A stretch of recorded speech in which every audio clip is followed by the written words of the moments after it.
ओम नम ओम नमः शिवाय। ओम नमः शिवाय।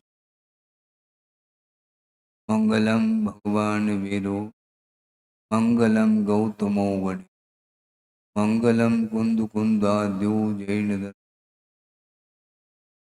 सर्व मंगल मांगल्यम सर्व कल्याण कारकम प्रधानम सर्वधर्माणां जैनम जयतु शासन।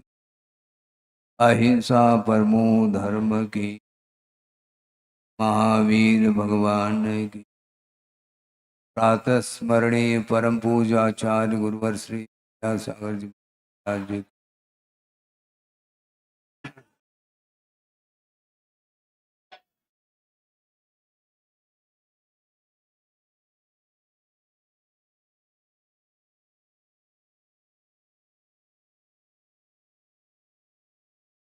अनादि निधन दस लक्षण आ रहा है और उसके पूर्व में ये वात्सल्य पर्व के रूप में आपके सामने पर्व आया। अभी ऊपर कुछ चर्चा चल रही थी, उसी को संक्षेप में यहाँ पर आपके सामने विचार रखना कि वात्सल्य पर्व बहुत महान पर्व होता है और ये वात्सल्य अपने आप में इसलिए महान है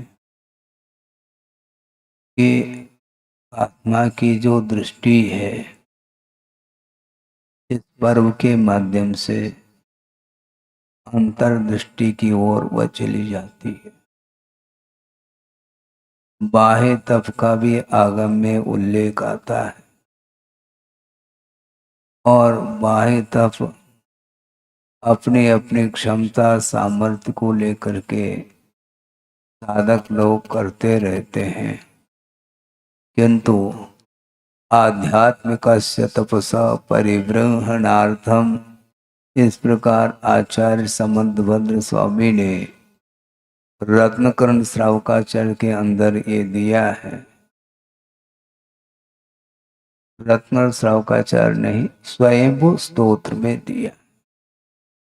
हाँ, कुंतुनाथ भगवान की शायद स्तुति करते समय आध्यात्मिकस्य तपसा परिबृंहणार्थम बाह्यम तपः। बाह्य तप का उद्देश्य जो होता है वह भीतरी तप की वृद्धि के लिए, उसके विकास के लिए हुआ करता है और विनय तप भी आभ्यंतर तप के अंतर्गत आता है। तो मैं इस वात्सल्य पर्व को अंतरंग तप की ओर यह ले जाने में सक्षम है और इस पर्व को आप यहाँ पर मनाने जा रहे हैं। बहुत समय आपने लिया है, लेकिन ये कम समय लिया है क्योंकि वात्सल्य पर्व मनाने के लिए बहुत समय अपेक्षित होता है और परस्पर में साधर्मी के बीच में जो स्नेह का वर्ताव होता है उसका नाम वात्सल्य कहा है और यह वात्सल्य सम्यक दर्शन का एक अनन्य अंग माना जाता है और वह सम्यक दर्शन के बिना चारित्र का कोई मूल्य नहीं हुआ करता। चारित्र में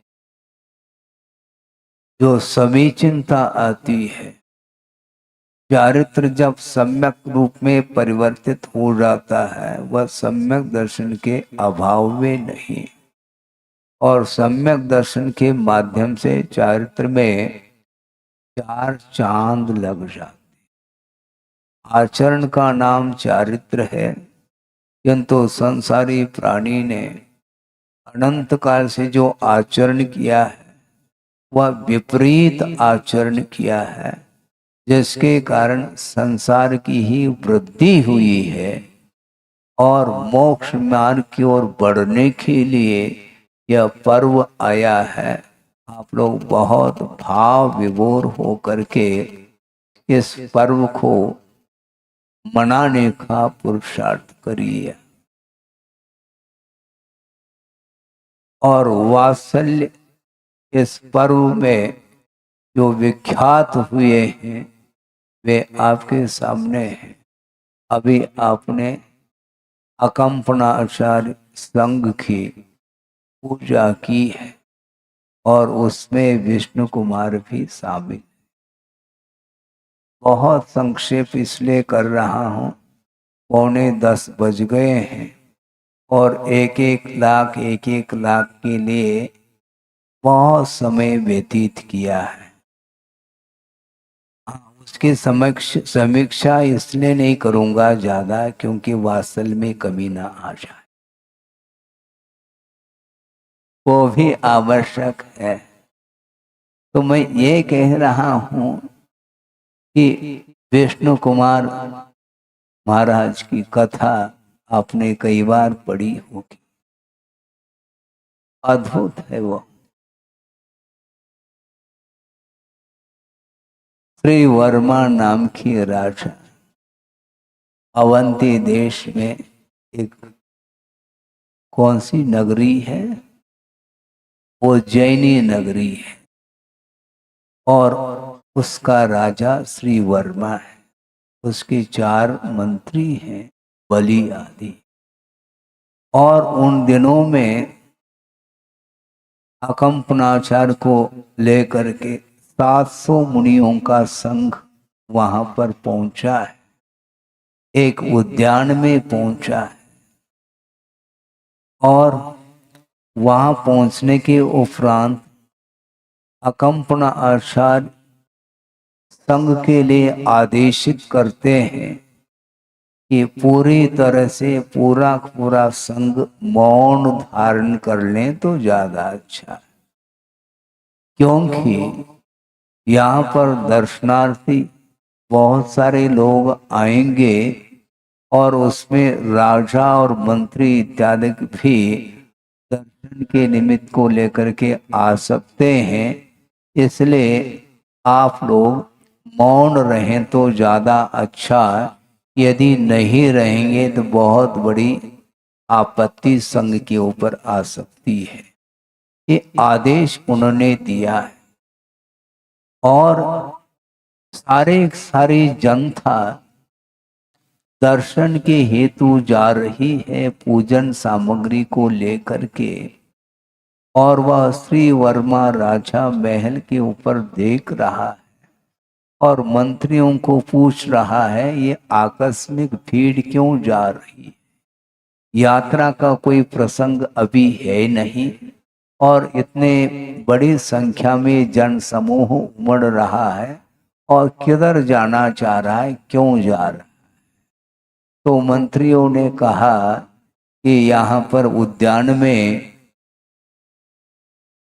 नग्न साधुओं का एक संघ आया है और उसके दर्शन के लिए जैन बंधु वहां पर जा रहे हैं। इस प्रकार कहने से राजा के मन में भी बड़ी प्रसन्नता हुई, बहुत हर्ष का अनुभव करता हुआ वो भी दर्शन के निमित्त को लेकर के, उनके पूजन अर्चन के निमित्त को लेकर के पहुंच रहा है। और पहुंचने के उपरांत वह दृश्य देखने में आ रहा है। अकंपनाचार्य बैठे हैं, मेरू के समान अकंप हैं वो, और इतना विशाल संघ के बीच में बैठे हैं। और वो राजा पहुंच गया और भाव विभोर होकर के उनकी वंदना और पूजन आदि कर लिए। इसके उपरांत भी नमोस्तु नमोस्तु बार बार कहने के उपरांत भी एक भी मुनि महाराज के तरफ से धर्म वृद्धि का कोई आशीर्वाद के रूप में हाथ नहीं उठा। तो राजा के मन में ऐसा लगा इसको बोलते हैं निरीहता। बहुत बड़ा अनुष्ठान करने जा रहे हैं ऐसा लगता है, निरीहता के साथ बैठे हैं और अनुशासित होकर के ध्यान में लीन हैं, इस प्रकार वो विचार करते हुए पुनः दर्शन करके वापिस जा रहे हैं। और जाते समय उस राजा के साथ वो मंत्री लोग भी वापिस जा रहे हैं, किंतु मंत्रियों में कोई संस्कार, धार्मिक संस्कार नहीं थे और दुष्ट भाव के साथ कुछ बोलते चले जा रहे हैं। इन्हें कोई विवेक नहीं है, लगता है ये पशु के समान है। न जाने कौन कौन से अमर्यादित शब्दों के प्रयोग करते हुए वो जा रहे हैं, ये बैल के समान है आदि। इसके उपरांत भी उन मुनि महाराजों के उपयोग में कोई हलचल ही नहीं आई और जा रहे हैं। और जाते जाते एक और मुनि महाराज का बीच में ही दर्शन हो जाता है। राजा ने तो दर्शन किया और उस समय वो मुनि महाराज आहारचर्या से लौट रहे थे और उन मंत्रियों ने सीधे ही सीधा बोल दिया, ये बहुत एक तरुण बैल आ रहा है, पेट भर करके। इस प्रकार तीखे शब्दों के प्रयोग किए। अब सोचो, विचार करो, आगम में स्पष्ट लिखा हुआ है कि उपदेश किसको देना चाहिए। जो उपदेश का पात्र होता है उसके लिए उपदेश दें, इसमें कोई बाधा नहीं है। किंतु जिसके भीतर पात्रता नहीं है उसको कोई भी उत्तर नहीं देना चाहिए। किंतु वह श्रुत सागर मुनि, उनके मन में विचार आया इसका उत्तर हमें देना चाहिए, किंतु पूर्वापर विचार नहीं करने के कारण आपत्ति आ रही। इसलिए शायद मैं समझता हूं कि अकंपन आचार्य इतने महान आचार्य थे, उन्होंने शायद संभव है उनको निमित्त ज्ञान भी हो सकता है और उसके अनुरूप ही उन्होंने पूरे संघ के लिए मौन धारण करने की आज्ञा दी थी। और श्रुत सागर जी मुनि आ रहे हैं और बीच में इस प्रकार बोलने से उनको रहा नहीं गया। अब शास्त्रार्थ करके इनको परास्त करना चाहिए, ऐसा मन में भाव आया। होना तो ये चाहिए, क्योंकि अप्रवाहना जब होती है जैन धर्म की, उस समय बिल्कुल पूरी तरह से मौन खोल करके उसका जवाब देना चाहिए, ऐसा मन में भाव आता है। लेकिन आचार्य कहते हैं उत्तर देने में गंभीरता का अभाव हो सकता है। गंभीर हो करके यदि हम तटस्थ रहेंगे तो शायद संभव है बिना बोले भी उसको उपदेश मिल सकता है। शास्त्रार्थ करने की अपेक्षा शास्त्राभ्यास कर ले तो ज्यादा अच्छा लगता है। शास्त्रार्थ करके एक व्यक्ति को हमने परास्त कर लिया, इसमें कोई बहुत बड़ा पहाड़ नहीं उठाया हमने, क्योंकि पात्र यदि हो तो उसके लिए उपदेश दें, इसमें कोई बाधा नहीं। किंतु जिसमें पात्रता ही नहीं है तो उपदेश से क्या प्रयोजन शुद्ध होता है। आप लोग दान देते हैं, आहार दान देते हैं, हाँ देते हैं। नवदा भक्ति पूर्वक आप आहारदान देते हैं और इस दान के प्रकरण में ही आचार्य उमा स्वामी महाराज ने बहुत मार्मिक सूत्र दिया है कि विधि द्रव्य दात्री पात्र विशेषा तद विशेषा।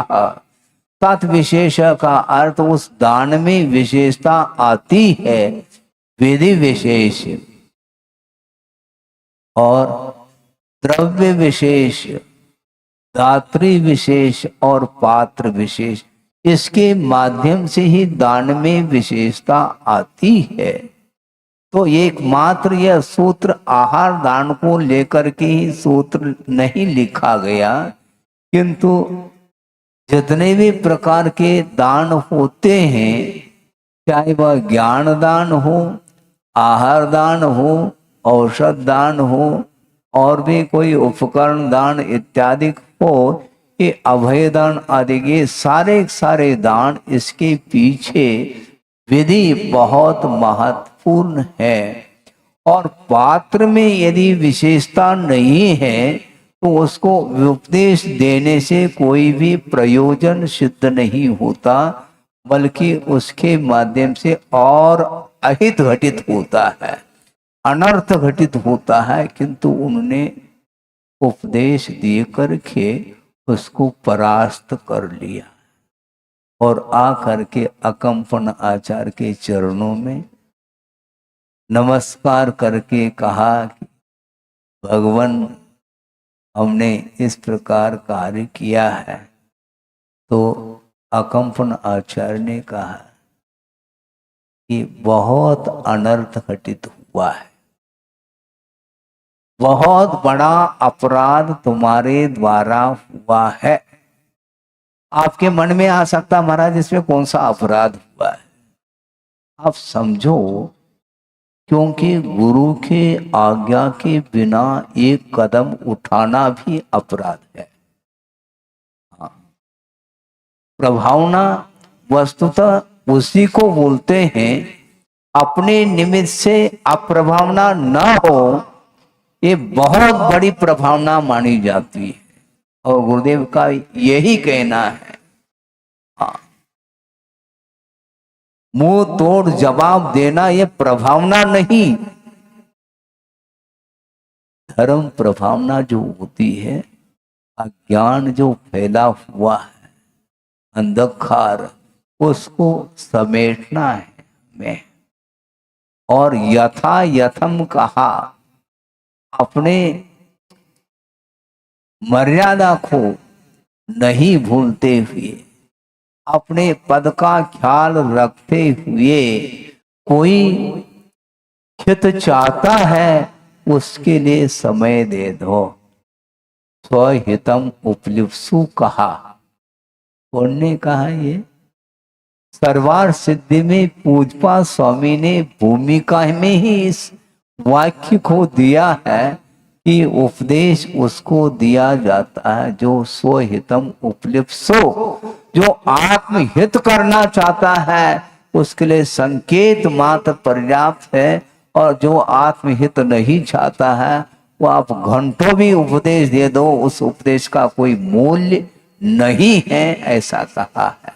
इसलिए तुमने ये जो कार्य किया है, इस कार्य से बहुत बड़ा अनर्थ घटित हुआ है और बहुत बड़ी संघ के ऊपर आपत्ति आएगी, बहुत बड़ा उपसर्ग आने वाला है।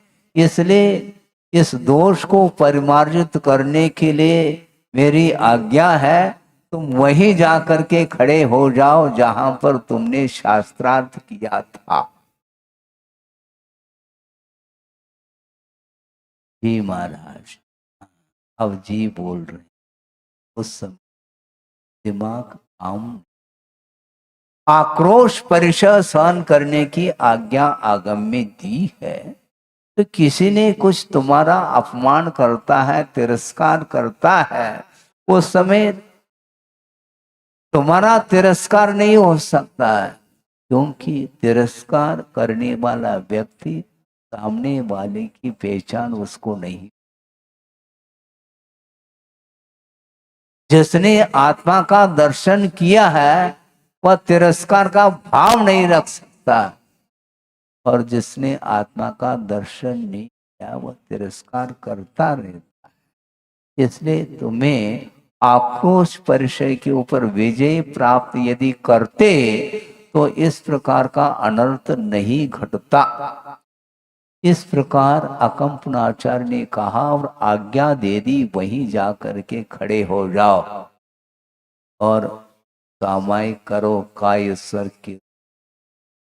और जा करके वो खड़े हो और रात रात का समय होने को, और ये चारों जो बलि आदि मंत्री थे, जो जिनका अपमान हो चुका था, वो श्रुत सागर मुनि के शास्त्रार्थ के माध्यम से, इसलिए वो तिलमिला उठे थे। उन्होंने सोचा अब अति शीघ्र जाकर के उपसर्ग कर समाप्त करना है। 700 मुनियों के ऊपर उपसर्ग करने का भाव जागृत होता है और वो उपसर्ग करने के लिए जा रहे हैं। चारों बलि आदि मुनि जिनके हाथ में तलवार है और वार करने के लिए चले जा रहे हैं, और बीच में ही वह संग तक पहुंच नहीं पाते, और बीच में ही श्रुत सागर मुनिराज वो काय स्वर्ग में खड़े हैं। वो देखने में आते ही उन चारों ने सोचा कि संग के ऊपर वार तो हम बाद में करेंगे, कि इनके द्वारा ही अपमान हुआ है हम लोगों का, सर्वप्रथम इन्हीं को समाप्त करना है। इस प्रकार मन में चारों मंत्रियों के मन में भाव आ जाता है, क्रूरता का भाव आ जाता है, और चारों ने एक साथ तलवार का वार करने के लिए तलवार को हाथ में उठाया है, और उसी समय रक्षा हो जाए देवों के द्वारा। और वो चारों के चारों जो तलवार लेकर के खड़े थे उनको कीलित कर दिया। अब क्या करोगे? कील ठोक देते हैं, वह आसान कील चलता नहीं, और बिल्कुल चारों को कीलित कर दिया। और वो जा रहे हैं और रात हो चुकी, और राजा के कान तक ये बात पहुंच जाती है, और सुबह वो राजा पहुंच रहा है, सारी जनता पहुंच रही है, बहुत बड़ा भयानक उपसर्ग हुआ है। और वो देखते हैं रास्ते में, और चारों के चारों मंत्री कीलित हो चुके। अब राजा ने आवेश में आकर के सोचा, अब ये मंत्री हैं और इनको अब दंड तो देना है। प्राण दंड न दे करके उन्होंने सोचा इन चारों को इस देश से निष्कासित कर दिया जाए तो ज्यादा अच्छा है, और हरी जनता के बीच में ही उसको, उन चारों को गधे पर बिठा करके अपमानित करके तिरस्कृत करके उस राज्य के बाहर उसको निष्कासित भेज दी। अब इसके उपरांत क्या होता है अभी भी ये निपटा नहीं है ये। और क्रुस सागर जिनके ऊपर हुआ था वो आ गए। अब कालांतर में उज्जैनी नगरी से पुनः 700 मुनिवरों का संग, अकंपन आचार्य का संग माना जाता है, उनका विहार हो गया शनै शनै। और कहाँ पहुंचे हैं? वो पहुंचे हैं हस्तिनापुर, और वहां पर पुनः यह वातावरण छा जाता है। सोचो, विचार करो, वो चारों के चारों मंत्री दूसरी जगह पहुंच गए हैं, और वहां पर वो कौन सी नगरी? हस्तिनापुर नगरी। और वहां पर वहां का राजा कौन है? श्री पद्म राजा है। और उनके 2 पुत्र हैं, शायद हो सकते हैं वो महापद्म हैं, उनके 2 पुत्र हैं, पद्म और विष्णु, ये 2 पुत्र हैं। और राजा ने, जो महापद्म राजा हैं, उनको किसी निमित्त से वैराग्य हो जाता है और अपने बड़े ज्येष्ठ पुत्र को राज सिंहासन पर बिठा करके छोटे पुत्र जो विष्णु हैं उनको साथ ले करके वो निकल जाते हैं। वैराग्य हो जाता है, किसी भी निमित्त से वैराग्य हो सकता है, इसमें कोई बात। वो निकल गए और जो पद्म, जो ज्येष्ठ पुत्र है, वह राज सिंहासन पर बैठे हैं, किंतु राजा को चैन थोड़ी रहता है, क्योंकि किसी न किसी रूप से आक्रमण दूसरे की तरफ से होता ही रहता है। और ऐसा कोई आक्रमण हुआ है जिसके कारण वह संकट में है, चिंतित है। और वो चारों मंत्री कहते हैं आप चिंतित क्यों हैं? तो उन्होंने कहा इस प्रकार का परचक्र आ रहा है और उसके कारण बहुत भयानक स्थिति बन सकती है। तो मंत्रियों ने कहा हमें आज्ञा दे दो, तो उनको निपटा करके आ, और जा करके उसको वह अपना जो कुछ भी बल का प्रयोग किया है और जो परचक्र आया था उस राजा को की बांध करके उसको परास्त करके राजा के सामने उपस्थित कर दिया। तब राजा को थोड़ी सी चिंता धीरे धीरे काम। अब राजा ने, पद्म राजा ने पूछा मंत्रियों को इसके बदले में तुम क्या? उन चारों ने कहा अभी हमें कोई आवश्यकता नहीं है, हम जब आवश्यकता पड़ेगी तो दे देना। अब देखो पुनः शुरुआत हो गई वही और हस्तिनापुर में 700 मुनि वहां पर आए हैं और पुनः ये मंत्री बदला लेने के लिए, पहचान तो होती है, और वो उपसर्ग करने के लिए वहां पर जा करके ऐसा कोई विशेष यज्ञ करना प्रारंभ कर दी उन्होंने।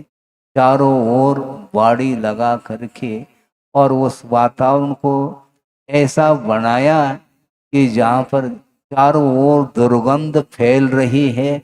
इस प्रकार अनेक प्रकार के पशुओं को वध करके वहां पर उसको वहां पर रचाया है और उसको धूम्र चारों ओर फैल रही है और यज्ञ प्रारंभ कर दिया और भयानक उपसर्ग उसको सहन कर रहे हैं।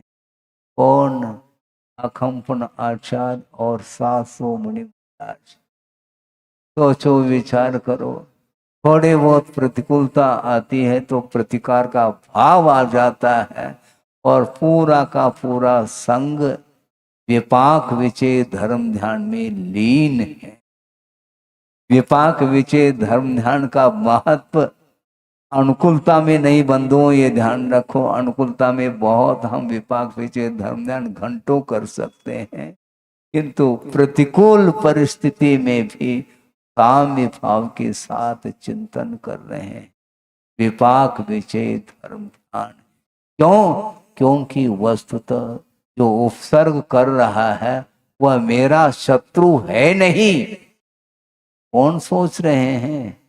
मुनि महाराज सोच, वो शत्रु कैसे हो सकता? शत्रु कौन है फिर? पाप मरा तिल।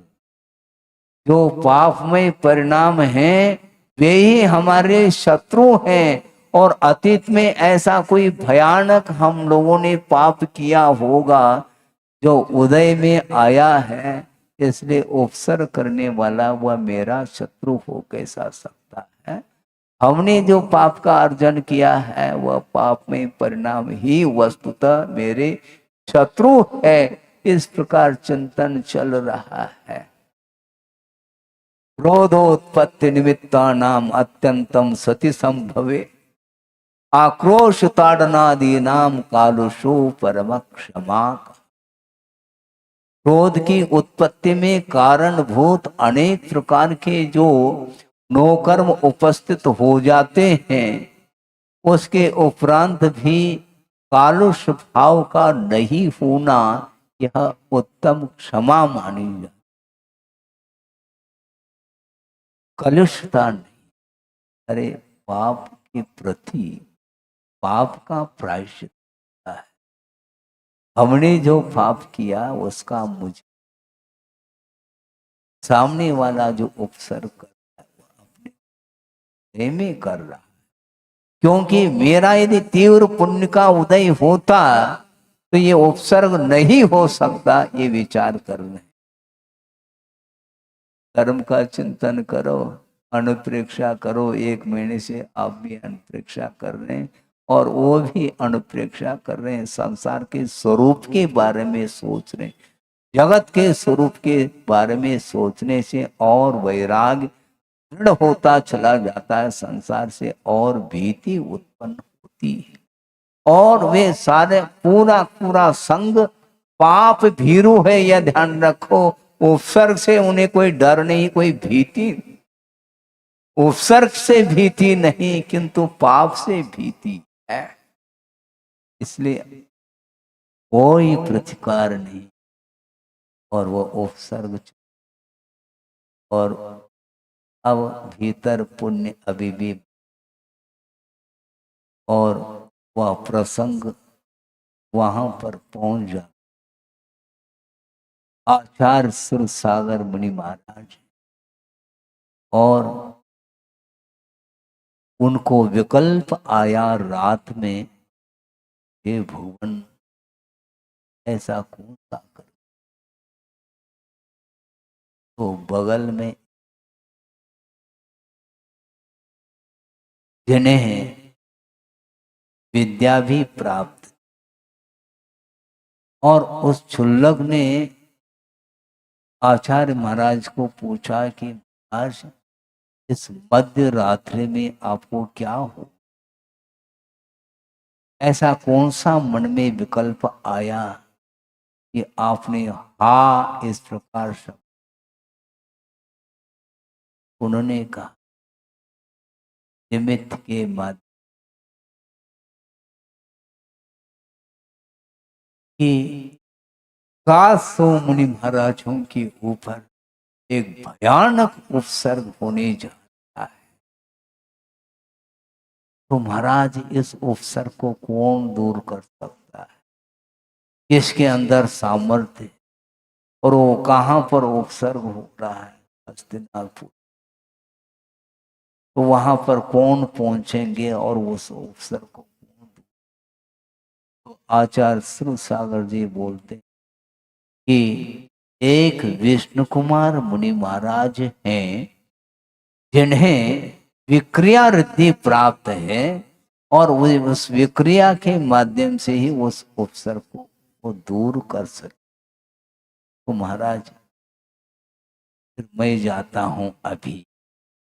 विद्या तो क्षुल्लक जी की, और उनने सोचा, और विद्या के बल से जहां पर विष्णु कुमार मुनि महाराज ध्यानस्थ थे उनके सामने पहुंच गए। और ध्यान से निवृत्त होने के उपरांत क्षुल्लक जी ने कहा, आज एक आचार्य महाराज जिन्होंने मुझे आपके पास भेजा है, और इसलिए भेजा है कि एक भयानक जो उपसर्ग हुआ है सासु मुनि महाराज के पर, उस उपसर्ग को दूर करने की क्षमता और किसी भी महाराज में नहीं है, और आपको विक्रिया रिद्धि प्राप्त हुई है, ऐसा उन्होंने कह करके भेजा है। विष्णु विस्मित होकर, मुझे विक्रिया रिद्धि। सोचो,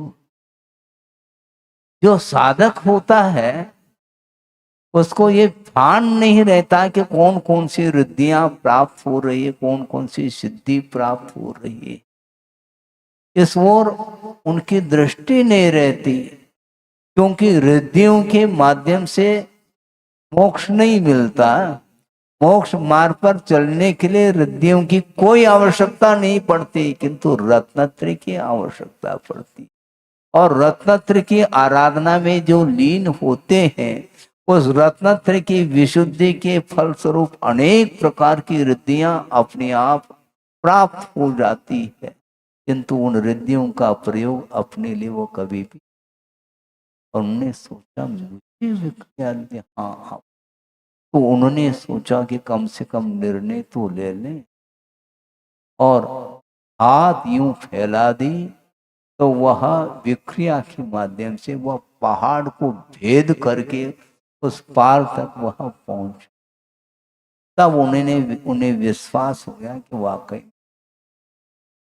है।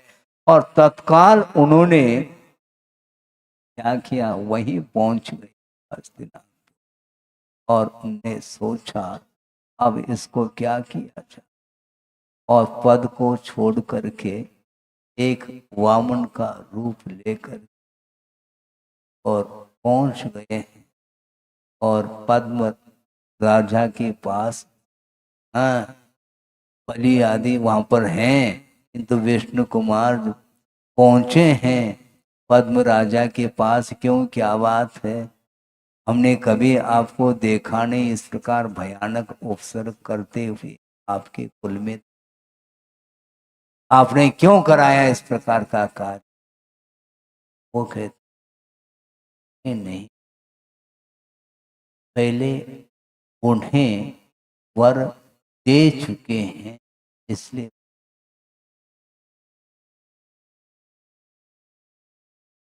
तो उन्होंने सोचा अब ठीक। वहां पर वेद का पाठ करना प्रारंभ करते हैं, कौन, वही वेद। और उसके माध्यम से चारों मंत्री प्रभावित होते हैं। हाँ, और मंत्रियों ने कहा कि आपको क्या चाहिए। मुझे कुछ नहीं चाहिए। क्या चाहिए? कुछ नहीं, 3 डग,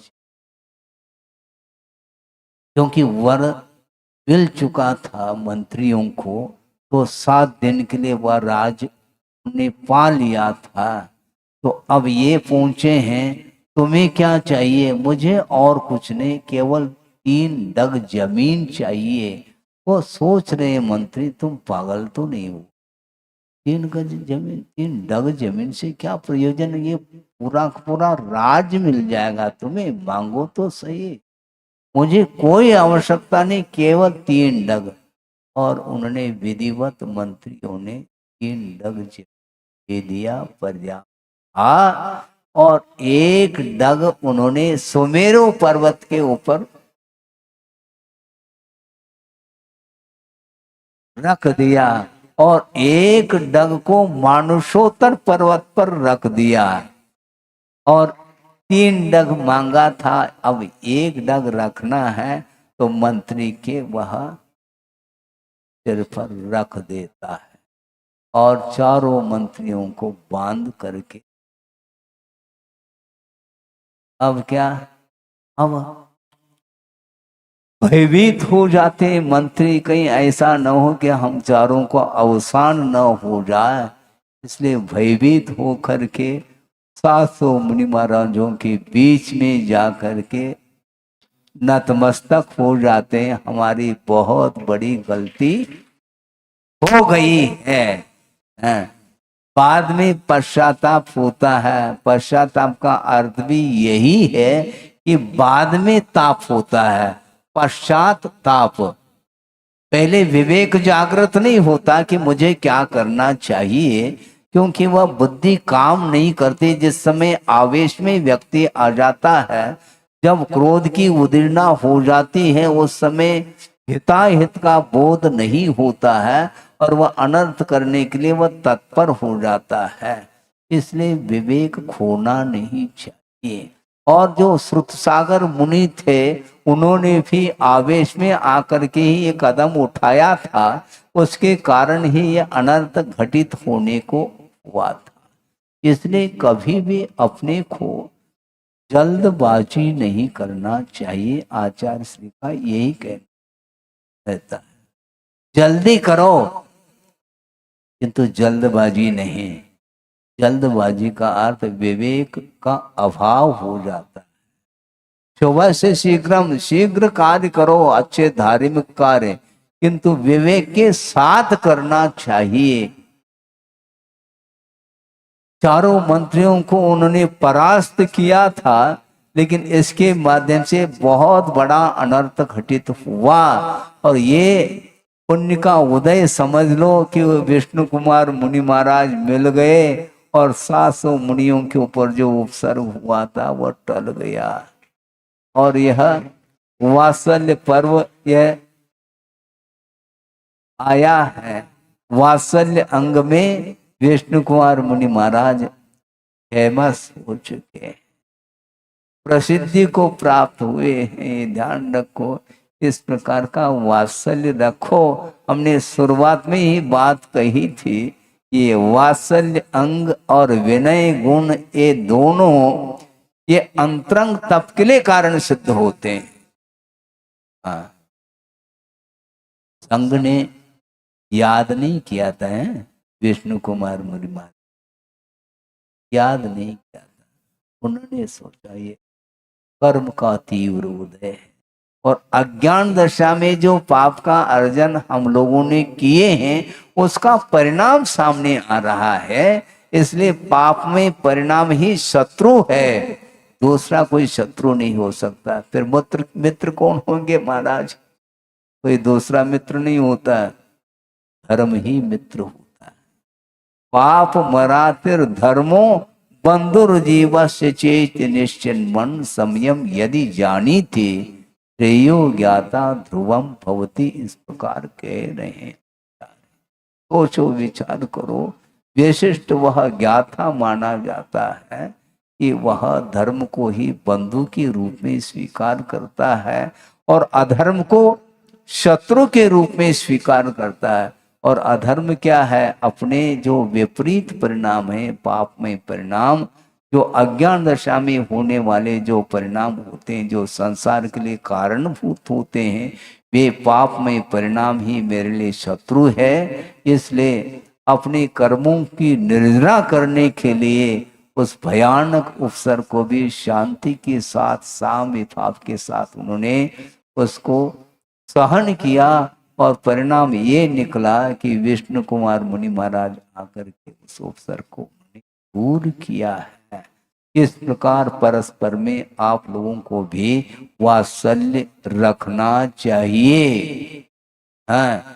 जो गुणी होता है उसके प्रति बहुमान रखना चाहिए, और जो छोटे होते हैं किंतु उनके अंदर भी गुण रहते हैं, उनके प्रति बड़ों का क्या रहता है? वात्सल्य का हाथ रहता है। गुरु शिष्य के प्रति वात्सल्य पूर्ण मुद्रा के साथ प्रसन्न चित्त होकर के आशीर्वाद देते हैं। ये गुरु का बहुत बड़ा वात्सल्य शिष्यों के प्रति होता है। और शिष्य का क्या होता है? गुरु के प्रति वात्सल्य नहीं रखा जाता है, विनय बहुमान रखा जाता है। गुरु की भक्ति की जाती है, गुरु का आदर किया जाता है, गुरु के प्रति समर्पण भाव व्यक्त किया जाता है। इसको बोलते हैं विनय। और विनय के माध्यम से ही मुक्ति मिलती है। मोक्ष पथ पर चलने वाले को हमेशा विनय अनुनय को भूलना नहीं चाहिए। बड़ों के प्रति बहुमान हमेशा रखना चाहिए। और जो छोटा होता है उसको कतई इस प्रकार नहीं सोचना चाहिए मैं तो छोटा हूँ, अरे छोटा हूँ कि क्या छोटा और क्या बड़ा, ये भेद छोड़ दो। हैं, आत्मा में बड़े और छोटे की कोई परिकल्पना संभव नहीं है। अनादिकाल से ये जीव आ रहा है और उसके प्रत्येक जीव के भीतर यदि भव्य है तो प्रभुत्व शक्ति छिपी हुई है। और उस प्रभुत्व शक्ति को उद्घाटित करने के लिए क्या बड़ा और क्या छोटा समर्पण भाव लाओ। तो निश्चित रूप से विष्णु कुमार मुनि महाराज के अनुरूप अपने भीतर भी वह वात्सल्य भाव आ सकता है, और गुरुओं के प्रति जो विनय का आदर का भाव आ सकता है वह आ सकता है। बहुत समय हो गया है, किंतु यह वात्सल्य पर्व के लिए थोड़ा ज्यादा भी समय लग जाए तो उसमें कोई बाधा तो है ही नहीं। मुस्कान आप चाहते हो, लेकिन ये ध्यान रखो मुस्कान तभी मिलेगा जब आज्ञा का तुम पालन करोगे। हैं? मुस्कान देव महाराज है, ऐसा नहीं है। बहुत मुस्कान जो है ना बहुत महंगी वस्तु है। आज्ञा का पालन, जो आज्ञाकारी होता है उसको मुस्कान की भी कोई आवश्यकता नहीं पड़ती, ये ध्यान रखो। वह इतना समर्पित रहता है, उसको कोई अपेक्षा नहीं। इसलिए अपेक्षा नहीं क्योंकि गुरु ने मुझे आज्ञा दी। बहुत बड़ा भाग्यशाली समझता है कि गुरु का आदेश हमारे लिए सर्वोपरि है। इस प्रकार बहुत ज्यादा समय लगेगा, इतना ही पर्याप्त समझता हूं। जो सम्यक दृष्टि है, आप सभी सम्यक दृष्टि हैं, घबराओ नहीं, किंतु आपके पास जो वात्सल्य अंग है बिल्कुल निरंतर वह उसमें वृद्धि होना चाहिए, क्योंकि सम्यक दर्शन को सक्रिय बनाने के लिए गुरुदेव बार बार उपदेश में कहा करते हैं आप लोगों के अंदर भी धर्म के प्रति, धर्मात्मा के प्रति वात्सल्य भाव उमड़ करके आना चाहिए।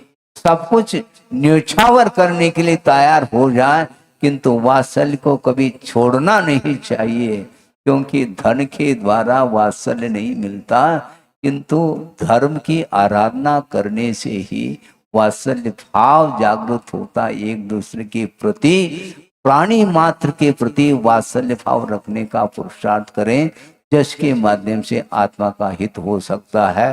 हो इस पवित्र भावना के साथ अहिंसा परमो धर्म की, बौद्धि समाधि परिणाम शुद्धि, स्वात्मोपलब्धि शिव सुख सिद्धि, चिंता मणिम चिंतित वस्तुदाने त्वां वंद मानस्य ममास्तुते। परम पूजाचार्य गुरुवर श्री विद्यासागर महाराज की